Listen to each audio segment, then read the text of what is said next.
நடிகர் ஃபகத் ஃபாசில் பத்தி ஆலியா பட் என்ன சொல்லியிருக்காங்க? 96 பார்ட் 2ல பிரதீப் ரங்கநாதன் நடிக்கிறாரா? தக் லைஃப்ல உள்ள முத்த காட்சி பத்தி அபிராமி கொடுத்துருக்கிற விளக்கம், இதை பத்தி எல்லாம் இந்த வாரத்தோட சினிமா அப்டேட்ஸ்ல பார்க்கலாம் வாங்க. மணிரத்னம் டைரக்ஷன்ல கமல், சிம்பு, த்ரிஷா, அசோக் செல்வன்னு பெரிய நடிகர்கள் பட்டாளமே நடிச்சு ஜூன் 5ஆம் தேதி ரிலீஸ் ஆக போற தக் லைஃப் படத்தோட ஆன்லைன் புக்கிங்ஸ் ஜூன் 1ஆம் தேதி காலை 8:01 ஓபன் ஆகும்னு தயாரிப்பு நிறுவனம் அறிவிச்சிருக்காங்க. பல நட்சத்திர பட்டாளங்கள் நடிச்சிருக்கிறதால படத்தோட முதல் நாள் வசூலே பெரிய அளவுல இருக்கும்னு எதிர்பார்க்கப்படுது.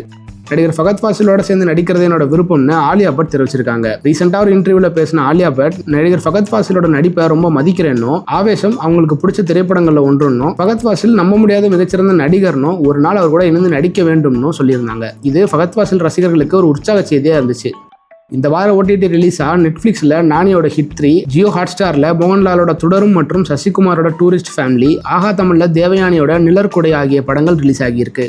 விஜய் சேதுபதி, த்ரிஷா நடிப்பில் வெளியான 96 படத்தோட பார்ட் 2ல பிரதீப் ரங்கநாதன் நடிக்க போறதா வந்த தகவல் பொய்யானதுன்னு படத்தோட டைரக்டர் பிரேம்குமார் சொல்லியிருக்காரு. இது குறித்து பேசின பிரேம்குமார், இது எப்போதும் போல பொய்யான செய்தி தான். 96 படத்தில் நடிச்ச நடிகர்களை வச்சு மட்டும்தான் 96 பார்ட் 2 எடுக்க முடியும்னு சொல்லியிருந்தாரு. நடிகர் பிரதீப் ரங்கநாதன் அவர் அணுகுனது முற்றிலும் வேற ஒரு கதைக்காகவும், இதுக்கும் 96 பார்ட் 2க்கும் எந்த ஒரு சம்பந்தமும் இல்லைன்னு அவர் சொல்லியிருந்தாரு. சூப்பர் சிங்கர் போயார் ஹீரோவா இன்ட்ரடியூஸ் ஆக போற ராம் அப்துல்லா ஆண்டனின்ற படத்தோட ஃபர்ஸ்ட் லுக் போஸ்டரை வெளியிட்டிருக்காங்க. ஏற்கனவே பிகில், மாஸ்டர், மகாராஜா, அந்தகன் படங்கள்ல நடிச்சிருந்த இவரு இப்போ குக் வித் கோமாளில கண்டஸ்டண்டா இருக்காரு. இந்த நிலையில இவர் நடிச்சிருக்கிற ராம் அப்துல்லா ஆண்டனின்ற படத்தோட ஷூட்டிங் எல்லாம் முடிஞ்சு இப்போ போஸ்ட் ப்ரொடக்ஷன் போயிட்டு இருக்கு.